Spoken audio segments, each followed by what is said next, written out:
Hello everyone, my name is Liz and I'm obsessed with Disney. This weekend I finally watched Ratatouille for the first time in my life. It's probably actually the only Disney movie I've never seen. So I decided to take some notes and basically do a first timers recap of this movie for you guys today. So here goes nothing, I guess. So this movie opens on a TV where we're introduced to world-renowned Chef Gusteau and a food critic called Anton Ego. Hard cut to a house where we get the classic freeze frame of our main character in a compromising position with a voiceover of them saying, "Maybe I should start at the beginning. How did I get to this situation?" kind of thing. Remy, obviously the main character, then proceeds to tell us about who he is, which is a rat with a heightened sense of taste and smell, and his life. Now, I don't know if this is the New Yorker in me, but I am so uncomfortable with how adorable Remy and his family is. They live in the ceiling of this old lady's house who always has the Food Network on. So Remy sneaks downstairs to watch it and hang out in the kitchen. And that's how his love of cooking and his admiration of Chef Gusteau came about. Now one day, this old lady catches Remy, and basically his whole colony has to leave the house. Remy gets separated from them and somehow finds himself in the heart of Paris and at Chef Gusteau's restaurant. Who would have thought, right? We're then introduced to Linguini, who is the son of one of Chef Gusteau's friends, and he just got a job at the restaurant as their new garbage boy. Linguini then accidentally knocks over a soup and tries to fix it by throwing in random ingredients. It came out horrible, so Remy goes in to fix it, and Linguini sees him, but Remy's soup is already then being served to a customer, and it turns out that customer is a food critic and loves the soup. Meanwhile, the head chef in the kitchen, Chef Skinner, catches Linguini fiddling with the soup and fires him. But then finds out that the critic loves the soup, and Colette, which is another chef in the kitchen, she gets the head chef to rehire him on the basis of Chef Gusteau's philosophy of anyone can cook. But he has to dispose of Remy to get his job back. So Linguini takes caught and trapped Remy outside to dispose of him. But he discovers that Remy can understand him, so they team up because the chef now thinks Linguini can cook really well. After some trial and error, they come up with a system where Remy can control what Linguini does by pulling on his hair. Meanwhile, the head chef has a meeting with his lawyer about expanding the Chef Gusteau brand into pre-packaged meals, and about a letter from Linguini's recently dead mother stating that Linguini is Chef Gusteau's son. So the lawyer does some digging on that front. Back to Remy and Linguini. They're successfully recreated the soup from the other night. So Colette then shows them the ropes about the other aspects of the kitchen besides just soup. We also find out that Colette is a freaking feminist icon. Oh my god. Also, it's this scene here where it's finally occurred to me that everyone in this entire movie has like the most stupid, horrible, over-the-top French accents except Remy and Linguini. This movie's kind of weird. They have American accents. Anyway, tonight's the night where customers are asking for something different, something Starbucks secret menu-esque from Linguini, because now everyone knows how much his soup rocks. So, the head chef sets Linguini up to make the worst dish Chef Gusteau has ever created, hoping that he'd crash and burn. But of course, he doesn't, because Remy is God's gift to cooking. I think this is now also a great time to mention that the chef is going crazy almost trying to catch Remy and Linguini. That's going to come in handy later.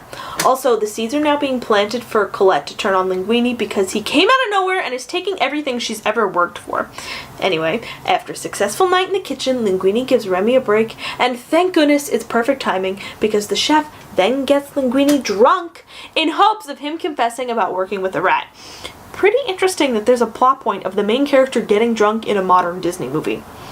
Anyway, while this is going on, Remy gets reunited with his family, and we find out that he is the most insightful little rodent ever. Sorry, Mickey. The next morning, Linguini and Colette are in early, and after confessing their feelings to each other, Linguini tries to come clean about Remy, but Remy stops it by making Linguini kiss her. I don't know, consent there, Remy. I don't know what's going on. Next, we find out that the lawyer's DNA test has come back positive, and Linguini is actually Chef Gusteau's son. Then, things start heating up between Linguini and Colette, and Remy feels abandoned by Linguini. So, in his solo time, Remy finds out that Linguini is Chef Gusteau's son and then tells Linguini. Hard cut to Linguini and Colette taking over Chef Skinner's office. There's wine toasts and newspaper headlines about how awesome Linguini is, and there's a burning of the Chef Gusteau branded frozen meals that Skinner came up with. It all seems like a happy ending already, but there's still a half an hour left of this movie. I don't know what's going on. Okay, never mind. Things are heating up again. Here's how. So during a press conference Linguini is having, the world-renowned critic from the very beginning of the movie, from the old ladies TV, that guy Anton, he shows up and he says he's going to come to the restaurant to eat tomorrow. All that stress gets to Linguini and Remy, and they get into a fight. Since the crazy old Chef Skinner has been paranoid about Remy, he's been following Linguini like a hawk for weeks, and he witnesses the fight, and he finds out that Remy has been the real chef all along.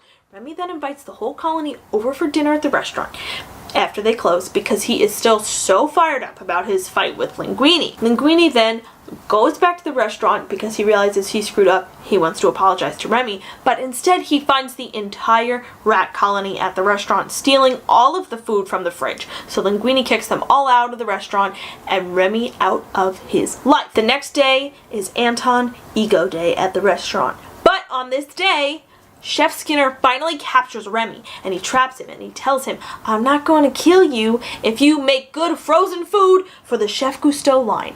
But then he goes into the restaurant and wants to order whatever Anton Ego is going to eat. Remy's dad and brother then show up to rescue him from Chef Skinner's car. Chef Skinner had him in a rat trap and then put him in the trunk of his car. Meanwhile, Linguini is losing his mind in the kitchen. But Remy comes back to help out, and Linguini comes clean to his entire staff about Remy because, spoiler alert, after we find out that Linguini is Chef Gusteau's son, he basically becomes like the heir of Chef Gusteau's fortune and head chef at the restaurant. Anyway, his entire kitchen staff thinks he's crazy and they all walk out on him.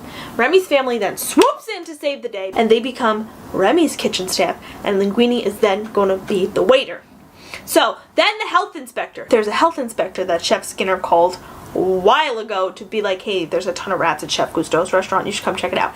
So finally, the health inspector shows up and he tries to go look in the kitchen, but Remy sends a whole chunk of his colony to go kidnap the health inspector. This movie is so freaking weird, but you know what? I am loving it. Anyway, Colette then comes back and Remy instructs her to serve Anton Ratatouille, and the dish instantly transports him back to childhood. He loves it! He adores it! So does Chef Skinner. Begrudgingly, of course.